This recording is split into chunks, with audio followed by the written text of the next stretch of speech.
Vamos a dejar de lado, pues podemos acabar por más de 5 grados o podemos acabar pues en menos de 2, que es ahora el objetivo en las negociaciones. Un objetivo que a veces parece que se nos escapa de las manos.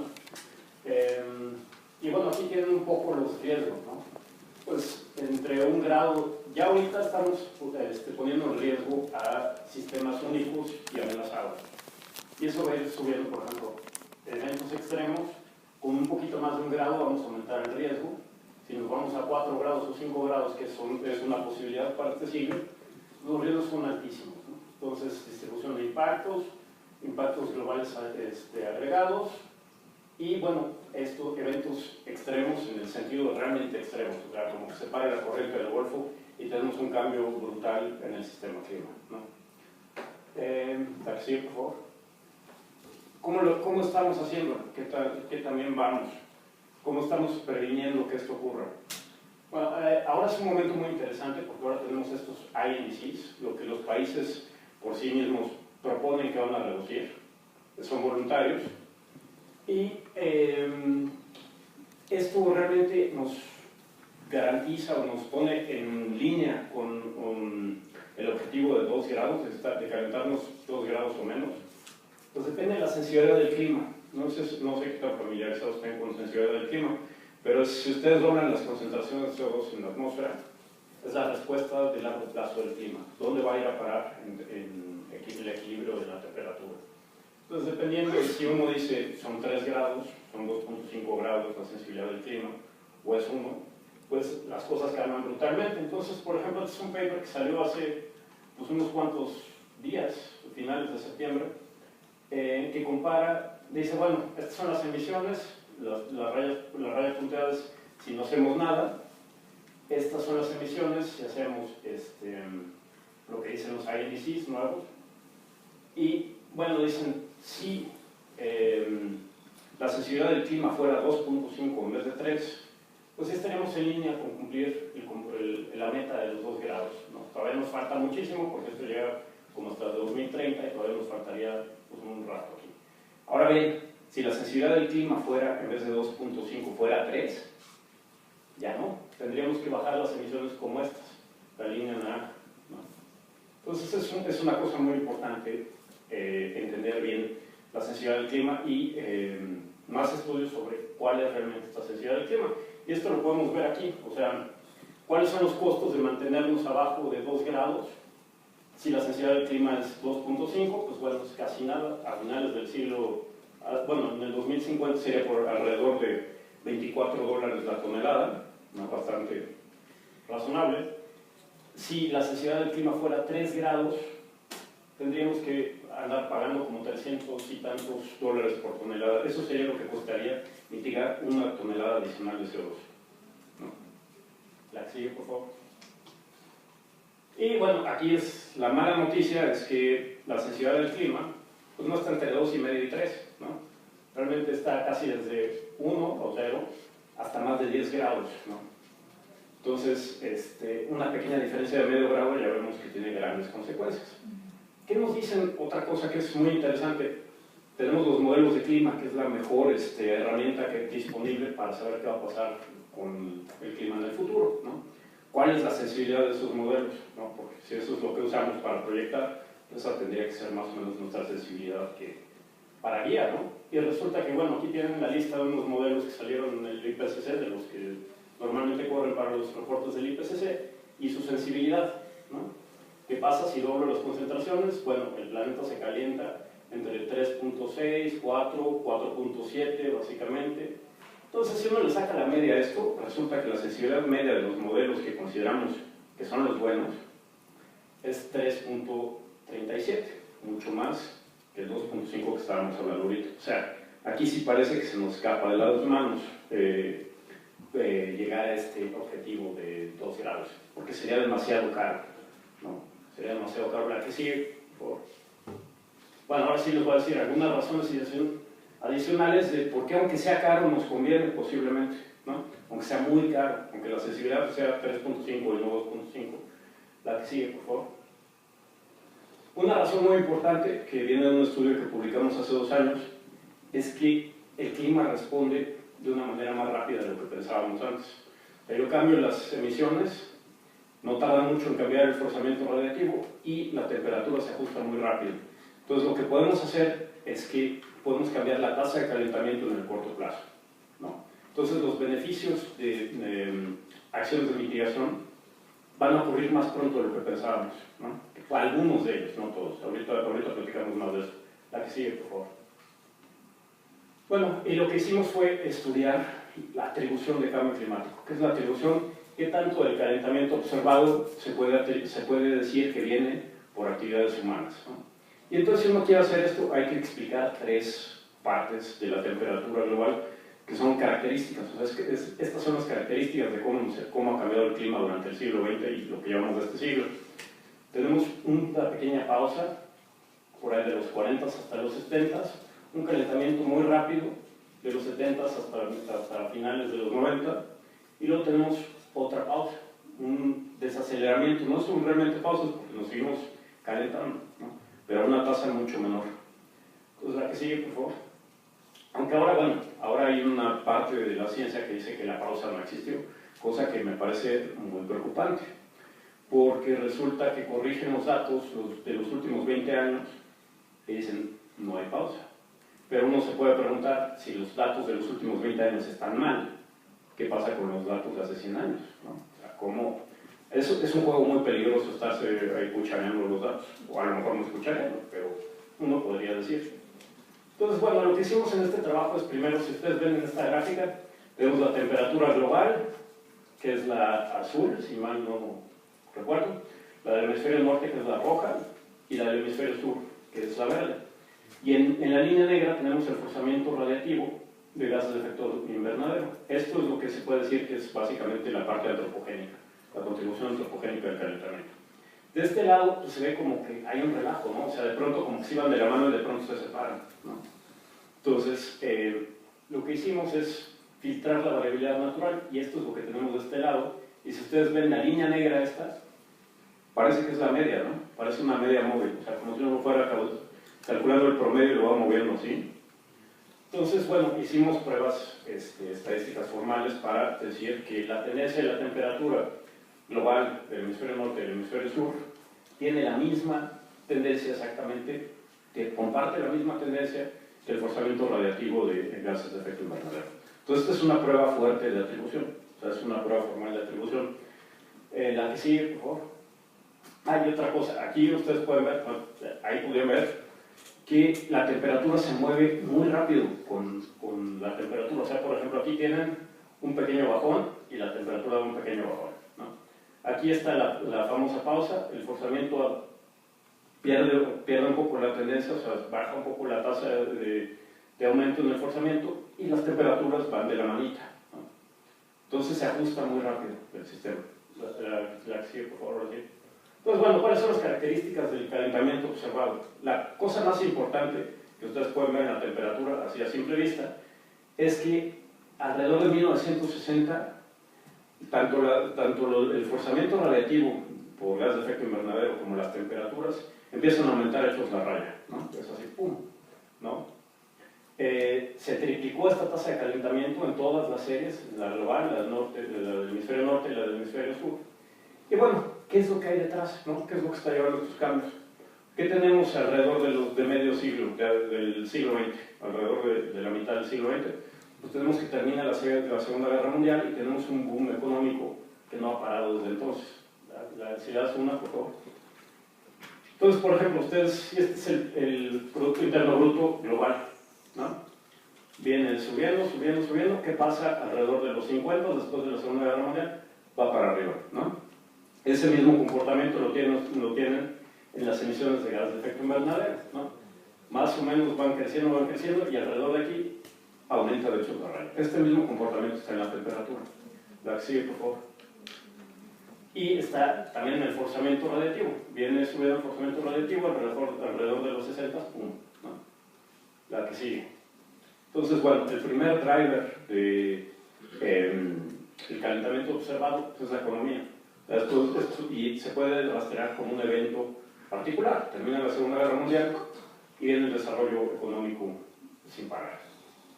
Bueno, ¿qué pasa? La primera, les dije que había que explorar qué razones había en la primera pausa, en el calentamiento rápido ya lo vimos, y en la segunda pausa del calentamiento. Bueno, vamos con la primera pausa, ¿no? Las explicaciones que se han dado para esta pausa en el calentamiento es que hubo desarrollo industrial, entonces se emitieron muchas partículas, muchos aerosoles atmosféricos, y estos reflejan la energía del sol que viene. Entonces eso baja el forzamiento radiativo, ¿no?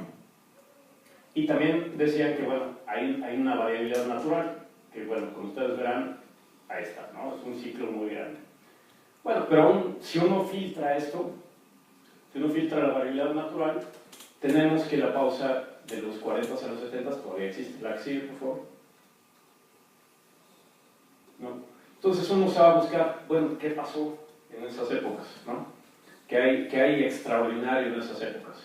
Si uno ve el crecimiento económico, el crecimiento del PIB en Estados Unidos y Europa y las emisiones correspondientes, pues alrededor de la Primera Guerra Mundial, que es por aquí, la Segunda Guerra Mundial y la crisis del 29, la Gran Depresión de Estados Unidos, pues hay un comportamiento muy raro, ¿no? Desde 1751 no hay ningún periodo con estas bajas en el crecimiento, ¿no? Hay un bajón tanto en la economía como en las emisiones. Nunca se había visto y no se repitió, ¿no? Y bueno, si uno va al forzamiento radiativo de CO2, pues tenemos esta parte de aquí, que no es solo que se reduzca la tasa, aquí sí bajó, ¿no? El forzamiento radiativo de CO2 bajó un poquito. Si uno se imagina cómo hubiera sido esto si no hay este efecto de que baja la economía, bajan las emisiones, pues la tendencia hubiera sido así, ¿no? Entonces, esta diferencia entre lo que hubiera pasado con y sin las dos guerras mundiales y la Gran Depresión, hubiera más que compensado el efecto de enfriamiento por aerosoles atmosféricos, ¿no? En términos del forzamiento radiativo. Entonces, la primera pausa está relacionada con 3 eventos de gran magnitud socioeconómicos, ¿no? Esto es muy importante porque lo que pasa es que estamos ligando la economía, eventos socioeconómicos particulares, en la temperatura. Se puede ver la huella de estos eventos en la temperatura global y en las temperaturas hemisféricas. O sea, que sigue, por favor. Entonces, bueno, tenemos la segunda pausa, esta que ha sido muy usada por los escépticos de clima, para decir que, bueno, si no hay calentamiento, si el calentamiento está más o menos planito y los gases y las emisiones de CO2 van hechas de raya para arriba, pues explícame cómo funciona el micrófono. ¿Se habrá acabado la pila? Bueno. ¿Y ahora? Ahorita te lo cambia. La represión. Estaba diciendo cosas antipáticas. Bueno, sí, ha sido usado mucho por los escépticos para decir no existe cambio climático, lo congénico es pura variabilidad natural, ¿no? Entonces, bueno, pues esto fue lo que exploramos en este artículo. La que sigue, por favor. Entonces, bueno, si me olvidó una cosa del anterior, si te regresas. A ver, si ustedes ven esta parte de esta gráfica acá, que es el forzamiento radiativo, pues nada más díganme, ¿qué ven ahí que pudiera ser la pausa? ¿No? O sea, ¿por qué hay una pausa en el calentamiento? O sea, ¿no? O sea, ustedes ven aquí, dejemos esta parte del 60 para atrás afuera, del 60 para adelante tenemos una tendencia que viene así, y después hay un chipote aquí que cambia la tasa de crecimiento en el forzamiento. Si no tuviéramos se hubiera seguido por acá, ¿no? Bueno, pues y si ven, este es el forzamiento radiativo total, ya que uno le mete todo el sol, los aerosoles atmosféricos, pues viene por aquí y de pronto cambia bruscamente la tendencia, ¿no? Y esta es una manera muy sencilla de explicar la pausa, o sea, es la manera más sencilla. Bueno, decimos que está cambiando el clima por los gases de efecto invernadero, pues vamos a ver los gases de efecto invernadero, ¿no? ¿Qué pasó ahí? Entonces la que sigue. Y bueno, ¿qué pasó ahí? Pues bueno, tenemos el protocolo de Montreal, que no era para combatir el cambio climático, sino era para evitar el deterioro de la capa de ozono, pero estos gases tienen un efecto de calentamiento mucho mayor que el CO2, ¿no? Entonces, ¿qué fue lo que pasó? Bueno, estos gases no existían hasta que los inventan por ahí del 50 y tantos. Se empiezan a usar muchísimo, el forzamiento radiativo atribuible a estos gases va para arriba, hecho la raya, entra el protocolo de Montreal y el forzamiento, por ejemplo, este es el CFC-12, se queda completamente plano y el CFC-11 de hecho baja, ¿no? Y es un montón, ¿no? Entonces, una de las cosas que está llevando la pausa es el protocolo de Montreal, que otra vez es actividad humana, o sea, es una decisión humana, ¿no? La que sigue, por favor. ¿Qué otra cosa es rara? Pues bueno, este es el metano, viene, aquí tenemos como en todas, básicamente todas las gráficas, lo que les decía, después de la Segunda Guerra Mundial, pues viene el desarrollo económico y todo va para arriba, todo, porque está muy ligada la economía con emisiones de gases de efecto invernadero, ¿no? Y de pronto tenemos este comportamiento extraño, ¿no? En vez de seguirse por acá, cambia la tendencia. ¿Qué fue lo que pasó?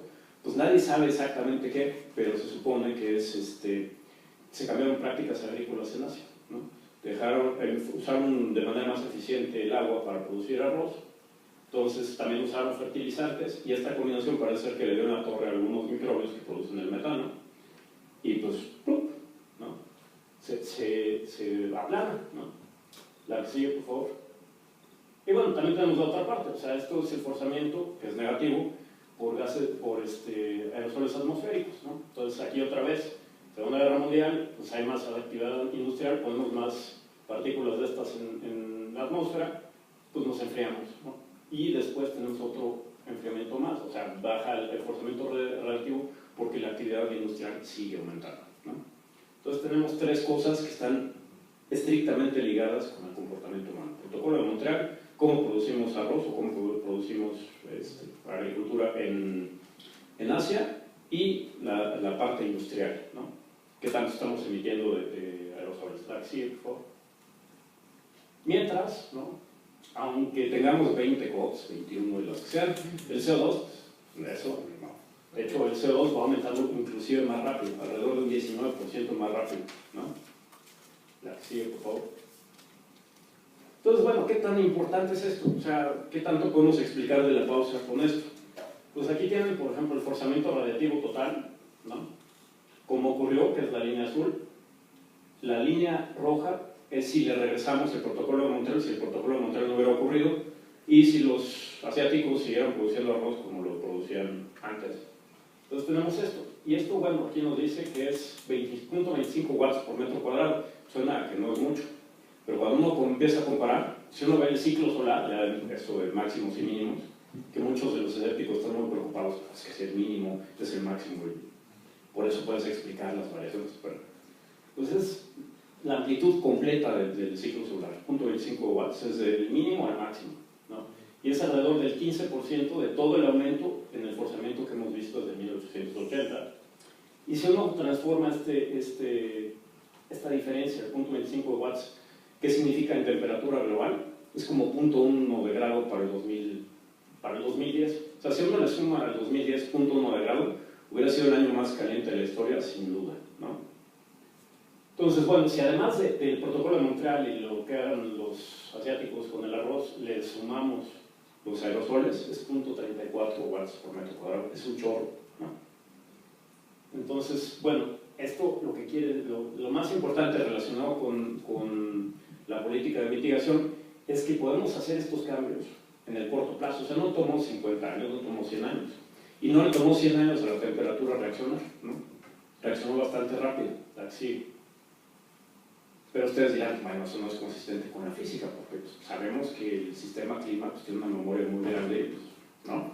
De acuerdo, estamos de acuerdo. Pero si uno ve el sistema clima, por ejemplo, como en dos capas, lo que viene siendo la atmósfera y la capa superficial del océano, y otro componente que es el océano profundo, pues entonces uno se empieza a explicar por qué. O sea, la parte de arriba reacciona muy rápido cambios en el forzamiento, es cuestión de meses o de años, poquitos, ¿no? Y aquí, bueno, de hecho, aquí tiene la fórmula, ¿no? El cambio en la temperatura es una constante multiplicada por el forzamiento, o sea, no hay ningún delay, no hay ningún rezago, no hay nada, ¿no? Lo que sí nos va a tardar un chorro es que el cambio total que vamos a ver que está relacionado con la sensibilidad del clima, o sea, sí requiero que lo que está cambiando aquí va a pasar al océano profundo. Aquí va a haber un chorro de interacciones y de feedbacks, de retroalimentaciones, y eso sí se lleva un montón de años. Y eventualmente la temperatura va a ser más alta de lo que ocurre en un primer momento aquí, ¿no? Pero nos da tiempo, en el corto plazo nos da tiempo para reaccionar, o sea, estamos ganando tiempo, ¿no? La que sigue, por favor. Y bueno, otra razón muy importante para hacer algo, de mitigación importante, es que lo que descubrimos es que los impactos de cambio climático que se han estimado en la literatura están muy subestimados, ¿no? Bueno, ahorita les hablo de los modelos, pero los modelos que se usan son muy sencillos y hacen suposiciones muy grandes, ¿no? Entonces, si uno se pone a analizar qué es lo que pasa y los corrige, los cambios son muy importantes, ¿no? Y, por ejemplo, si uno usa estos modelos para pronosticar cómo le va a ir a la economía, cómo van a ser los impactos económicos en el futuro, si uno, en vez de correrlos para el futuro, los corre para el pasado, que fue lo que hicimos, se encuentra esto, ¿no? Esto es cuánto perderíamos del Producto Interno Bruto global. La que son columnas es usando la temperatura global tal cual, y luego la descompusimos en variabilidad natural, forzamiento natural y forzamiento antropogénico. Entonces, si se fijan, hasta finales del siglo XX, o sea, de aquí, de principios del siglo hasta finales, pues lo que manda ahí en las pérdidas económicas es la variabilidad natural. O sea, y eso depende mucho, por ejemplo, del fenómeno del Niño, de la oscilación multidecadal del Atlántico y la persistencia misma del clima, ¿no? O sea, la mejoría del clima. Pero tenemos una cosa que a partir de los 60s, los efectos de esta línea roja, los impactos causados por el forzamiento antropogénico van creciendo muy rápido. Y a finales de siglo resulta que los impactos que se pueden atribuir al forzamiento antropogénico, a lo que estamos haciendo nosotros, son de la misma magnitud o mayores que la variabilidad natural. O sea, ya le estamos dando en serio a la economía un cambio climático, ¿no? O sea, no es una cosa que ¿dónde está la señal? No, pues la señal sí está, ¿no? Y otra cosa que a veces dicen, bueno, ¿cuáles son los impactos del forzamiento solar, por ejemplo? O el forzamiento natural, pues no se alcanza a ver, pero son muy poquitos. Es como un orden de magnitud más bajo que lo que produce el forzamiento antropogénico, ¿no? La que sigue, por favor. Y bueno, hay sectores particularmente sensibles. Por ejemplo, en salud, esto sí uso toda la temperatura observada tal cual, y esto sí lo descompongo los impactos en salud, si los descompongo en el factor antropogénico, factor natural y variabilidad natural. Si ustedes ven el antropogénico, es el que manda, ¿no? Variabilidad natural, pues bueno, va para arriba y va para abajo, ¿no? No tiene un comportamiento sistemático. Este sí tiene un comportamiento sistemático. Estoy haciendo que crezca, por ejemplo, estas son las muertes por millón de personas, de diarrea, dengue, esquitomatiasis, se me va a pasar como Peña Nieto, malaria, respiratoria, cardiovascular, ¿no? Entonces, sí hay cosas en las que ya estamos teniendo impactos importantes por la intervención humana. La que sigue, por favor. Bueno, ¿y qué va a pasar en el futuro? ¿Qué está pasando y qué va a pasar? ¿Qué podemos esperar en el futuro? La que sigue, por favor. Bueno, lo que se hace en economía del cambio climático, lo que se usa son modelos integrados, que tengo, por ejemplo, un modelo de la economía, cómo va a crecer la economía, cómo va a crecer la población, eso me genera emisiones, y de ahí tengo un modelo de clima, y eso me lleva a cambio en la temperatura, y ese cambio en la temperatura lo transformo a daños económicos con una función de daño. Estas funciones de daño hemos estado estudiándolas mucho, ¿no? Porque es un factor clave en qué es lo que va a pasar, y es la parte más débil de estos modelos, es lo que está peor, ¿no? Entonces, por ejemplo, lo que estuvimos estudiando es qué pasa con la adaptación, qué pasa con la sensibilidad, qué pasa si asumo distintas dinámicas en los impactos, ¿no? Ahorita platicamos de esto, etcétera. La que sigue, por favor. Entonces hay una cosa, porque luego digo, van a decir, qué tontos son los economistas. ¿no? ¿Cómo se les olvidan estas cosas? Bueno, les voy a hablar un poco de una suposición que es generalizada, ¿no? Que es que los impactos de hoy no afectan mañana. No me miren a mí, yo no me puse yo no me inventé esa parte, pero está incluida en casi todas las proyecciones de impactos que ustedes vean, ¿no? Y es un lío, ¿no? O sea, y para que no digan que somos malos con alguien en particular, en vamos a ser malos con nosotros mismos, porque por ejemplo, lo hicimos nosotros, bueno, el grupo, ¿no? Entonces uno tiene la aptitud potencial, ¿no? Entonces, ¿qué hace? Pues corre distintos escenarios. Esto es aptitud potencial para el cultivo de maíz, ¿no? Lo que está rojo es no apto y aquí, bueno, no se alcanzan a ver, pero son distintos grados de aptitud, ¿no? Entonces uno corre el modelo de clima y te dice, no sé, aumenta 2 grados, se reduce la precipitación 30%. Ok, está bien. Entonces uno dice, para el 2050, pues esos son los cambios en el clima, que va a pasar, por ejemplo, en México, si yo digo, si uso el modelo GFDL, el modelo de los alemanes o el modelo de los ingleses. Entonces aquí hay una suposición que es, yo paso de que no hay nada, no hay ningún impacto, es más, es la potencial, ni siquiera es la observada, es la potencial, a en el 2050 le achunto que sube 2 grados y se pierde 30% de la precipitación. Y esos son, según esto, mis impactos para el 2050. Pero el 2050 no llega nada más de hoy estamos en el 2015 y mañana es 2050, ¿no? Entonces no va a llegar, por ejemplo, si son 2 grados, pues voy a pasar por el 1.9, el 1.8, el 1.7, ¿no? Según vaya acercándome al 2050.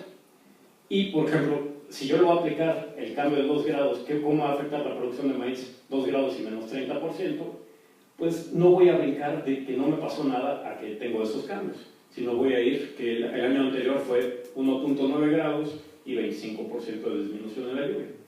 Entonces hay una persistencia de los impactos sí importan. O sea, si en el 2015 me aumentó 1 grado y me bajó 30% la precipitación, 20%, lo que ustedes quieran, el 2021 o el 2016, el consecutivo, ya no me acuerdo qué año dije, pues no empiezo de cero, o sea, ya está mi sistema maltratado, ¿no? No puedo asumir que tengo una resiliencia del 100%, o sea, es como, pues hoy me rompí la pierna, pero mañana voy a correr el maratón, pues no va a funcionar, ¿no? La que sí. Y eso no solo, ahora quitándonos un poco la culpa, porque fuimos nosotros, eso es lo mismo que pasa también en estudios globales. Asumen que los impactos ocurren de que estás perfecto a que te cae el 2050 sin nada. Pues no, o sea, la que sigue, por favor. Entonces, bueno, esto es para entender un poco lo de la persistencia. Supongo que mi sistema, sin ningún impacto, va así, ¿no? Por ejemplo, esto puse que es el Producto Interno Bruto, pero lo que ustedes quieran. ¿No? Va creciendo, todo bien. La que sigue, por favor. ¿Qué pasa si tengo un impacto? ¿No? Lo que asumen todos estos modelos y estas proyecciones que les dije, tengo el impacto en este tiempo y al día siguiente, al año siguiente, ya estoy acá como si nada hubiera pasado, ¿no? Les digo, esto no es razonable, o sea, no tiene un sistema la resiliencia perfecta o no tienes una adaptación autónoma que no te cuesta nada, además, para llevarte otra vez aquí, ¿no? ¡Pum! ¿No? Entonces, lo más razonable es que, por ejemplo, te pega y te vas a tardar un rato en regresar, si es que regresas, a donde ibas a ir, ¿no? A donde tu crecimiento natural te iba a llevar. O puede ser que te da el fregadazo un día y ya nunca te recuperas, ¿no? Entonces, eso no estaba en los modelos económicos, ¿no? La que sigue, por favor. Entonces, como en los modelos de economía los impactos van sobre el Producto Interno Bruto, pues lo que es interesante es ver cuál es la persistencia de los impactos en el Producto Interno Bruto. ¿Cuánto se tarda, por ejemplo, en desvanecerse una crisis económica o que pasó algo en la economía? ¿Cuánto tiempo se tarda en desvanecerse el efecto de esto? Bueno, pues lo que asumen los modelos económicos de cambio climático es que, por ejemplo, yo le doy un trancazo de 1 y el periodo 2 ya no hay se desvaneció completamente el impacto.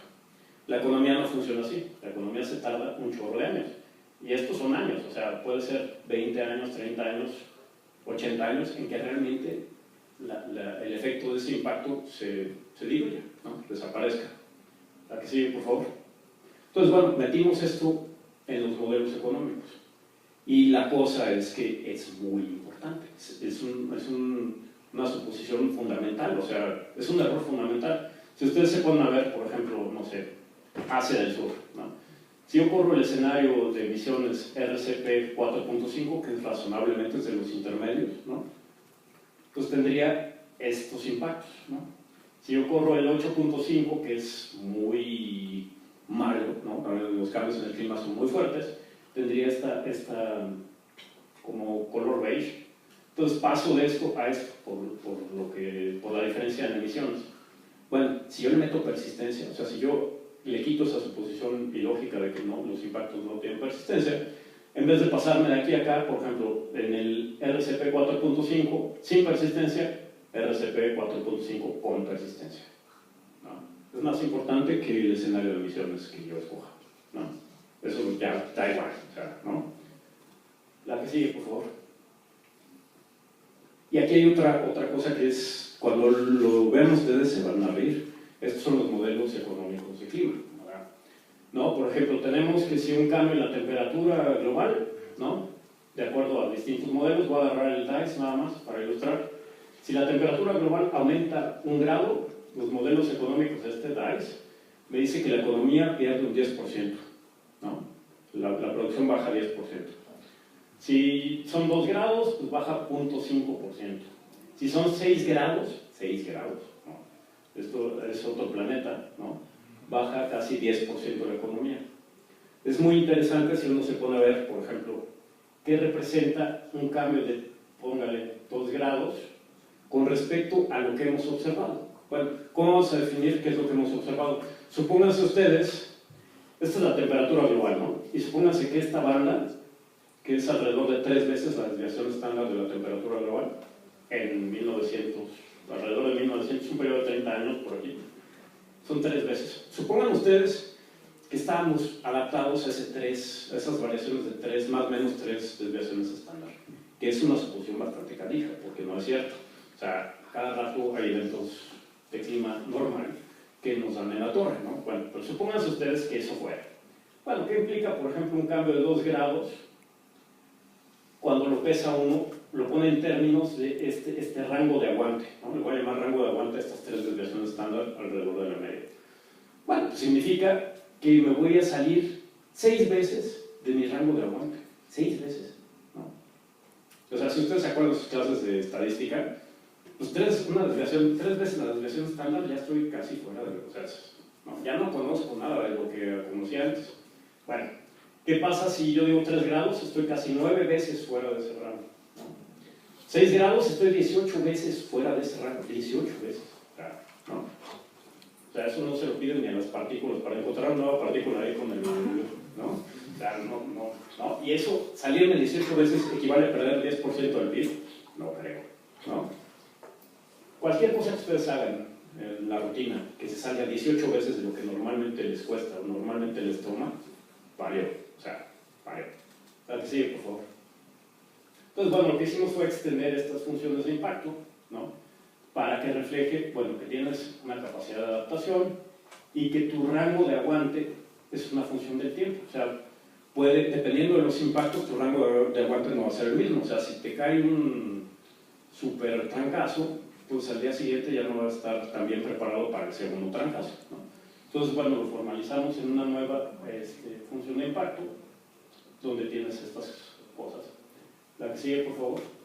Y lo que pasa es que, por ejemplo, si uno ve los costos de adaptación óptimos, pues llega un momento, o sea, si yo le pongo que hay una sensibilidad grande, o sea, que los impactos realmente te afectan tu rango de aguante, pues le voy invirtiendo adaptaciones. Esto es cuánto del Producto Interno Bruto yo le voy a meter adaptación de manera óptima para reducir los impactos. Pues llega un momento, estos son los años, este es un escenario lineal, me parece. Entonces yo le voy metiendo dinero, y llega un momento en el que ya no me conviene. O sea, ya los impactos son tan grandes y puedo reducir tan poquito los impactos de cambio climático y me cuesta tanto dinero que ya mejor ahí muere. O sea, ahí es otra razón de que sí necesitamos esfuerzos importantes de mitigación, ¿no? Entonces, pues ya dejo de invertir. Y esta es una cosa que básicamente ustedes nunca van a ver en las publicaciones de economía del cambio climático. Normalmente cuando uno ve los impactos de cambio climático, tengo la línea, esto es el Producto Interno Bruto, ¿no? Sin nada. Y cuando uno ve lo que pronostican estos modelos que les describía, el TAIS, por ejemplo, te diría que es esta raya que apenas se puede ver, o sea, casi no hay diferencia, ¿no? ¿Por qué? Por este tipo de suposiciones que no se justifican. En esto, cuando uno mete estas modificaciones, resulta que hay un punto en el que de hecho el PIB, el Producto Interno Bruto, por cambio climático empieza a bajar, empieza a decrecer, ¿no? Cosa que era una posibilidad que, como que, no, eso no va a ocurrir, ¿no? La que sigue, por favor. Bueno, esto no les puedo hablar ahorita, pero nada más les digo que hay una señal de cambio climático en eventos extremos. Esto la literatura dijo no existe, ¿no? Por ejemplo, decían que todos los cambios, por ejemplo, ustedes ven los impactos de, no sé, inundaciones, huracanes, lo que quieran, decían que los costos van para arriba muy rápido porque estás poniendo más gente y más riqueza donde en primer lugar no lo deberías de haber puesto. O sea, si uno ve a Florida, pues si pones una casa y a todo dar y metes, en vez de 3 personas, 3 millones, pues cuando llega un huracán, pues se los va a cargar y entonces pues tus costos de cambio climático van para arriba, pero por una mala planeación de cómo estás desarrollando el lugar. Bueno, lo que encontramos es que sí hay una señal de cambio climático, ¿no? Ya observada ya, o sea, ¿no? Se puede, es pequeña, pero se puede ver. La que sigue, por favor. Y bueno, estoy haciéndolo a favor de mitigación global. Ahora bien, ¿qué es lo que tendría que hacer cada país? Eso ya es otro rollo. O sea, ¿qué le conviene, por ejemplo, a México? Eso ya es otro rollo, ¿no? Porque si ustedes ven esto de mitigación es como una inversión. Supongo que ustedes van a invertir su lana en algo, ¿no? Pues bueno, uno quiere rendimientos, ¿no? O sea, ¿qué es lo que voy a ganar con esto? En este sentido sería que mis pérdidas van a disminuir, o sea, voy a evitar ciertos impactos, ¿no? Hay que saber cuánto voy a evitar, ¿no? O sea, eso sería bueno, ¿no? O sea, si uno le va a meter lana, no sé, a la bolsa, es porque uno tiene la esperanza de que, bueno, voy a ganar 5% o lo que tú quieras, ¿no? Y más aún, si la cosa tiene riesgo, pues vas a pedir que te dé más lana, ¿no? O sea, vas a pedir un rendimiento mayor. Esas son reglas de inversión básicas, ¿no? Pues resulta que, bueno, por ejemplo, meter dinero, México, meter dinero a adaptación tiene un riesgo grueso, porque ¿qué pasa si de pronto China dice, hombre, gracias, pero creo que no voy a reducir? Pues ya lo que hizo México, la lana que se gastó, a la basura directamente, o sea, en vez de gastártelo en adaptación al cambio climático, pues eso ya se fue, o sea, ya no existe, ya, Dios. A menos de que haya co-beneficios, eso es un punto importante, ¿no? Pero bueno, entonces, ¿cuánto le costaría a México, por ejemplo, cumplir sus compromisos de mitigación que dijo que iba a hacer? Porque dijo en Cancún, no es obligatorio, pero bueno, tiene la intención. Bueno, por ejemplo, Cancún, de reducir 30% al 2020, le costaría alrededor de un 4% del PIB. Y para comparar, vamos a comparar con Brasil. Brasil, de hecho, dijo que iba a reducir más que México, ¿no? Pero Brasil lo va a hacer por deforestación evitada, ¿no? Entonces no le cuesta un peso, básicamente. O sea, si ustedes comparan los costos, Brasil es azul y nosotros somos el amarillito. Entonces, básicamente son distintas opciones, ¿no? Básicamente a Brasil le cuesta muchísimo menos que a nosotros, ¿no? Cumplir con los compromisos que según esto va a hacer. Y a nosotros nos cuesta entre 4% y, por ejemplo, reducir la otra meta que era 50% al 2050, nos cuesta casi 10%, una cosa así. Y si lo hacemos cambiando nada más en combustibles fósiles y industria, nos costaría como 11% del PIB. Una pregunta es, bueno, ok, me va a costar eso, ¿qué es lo que esta inversión me está dando? ¿Qué es el rendimiento que esta inversión me está dando? Pues no hay un estudio que nos diga cuánto nos cuesta cambio climático, no hay un estudio que nos diga si hacemos estas cosas de mitigación, pues nuestros costos de cambio climático van a reducirse de aquí a acá. Entonces ya comparas el 11% con que tus impactos se reducen 20% o lo que quieras. Entonces, bueno, pues vale la pena, ¿no? Eso no existe. Existe un estudio que ya no les voy a hablar porque ya lo he hablado como 30 veces. El único estudio que existe es la economía del cambio climático del doctor Galindo, y dice que todo cambio climático durante todo este siglo acumulado cuesta 6% del PIB. Entonces, pues bueno, si México estuviera tomando decisiones basadas en los estudios que encarga para tomar decisiones, ¿no? Entonces, pues, oye, mejor ahí déjala, ¿no? Mejor déjame el 6% de impactos, ¿no? Entonces, eso es muy preocupante. ¿Con qué información se deciden esos compromisos de mitigación? Nadie sabe, nadie supo. Uno habla con gente, no, es que México tiene un papel de liderazgo. Bueno, eso es muy cuestionable, porque cuando uno ve, si tienes, no sé, 19,000 millones de pesos para invertir en mitigación, y tienes necesidades de educación, tienes necesidades de otras cosas, que además se pueden ver como adaptación a cambio climático, pues oye, piénsale bien, ¿no? La que sigue, por favor. Bueno, estas son las conclusiones, no me tardo mucho. Bueno, el calentamiento observado tiene una gran parte antropogénica y podemos cambiar el clima en el corto plazo, ¿no? Entonces, mitigación, en ese sentido, es mejor opción, o sea, es mejor opción de lo que se pensaba. O sea, no tenemos que esperar unos 50 o 100 años para ver resultados. Los costos económicos pues, están muy subvaluados, aparentemente, ¿no? Ya podemos ver costos importantes de cambio climático ahora, ¿no? Otra vez no tenemos que esperar a es que mis nietos van a realmente sentir, no, ya está pasando, ya se siente. Y bueno, los eventos extremos también. Pues creo que ya es todo. Así. Ya. Gracias.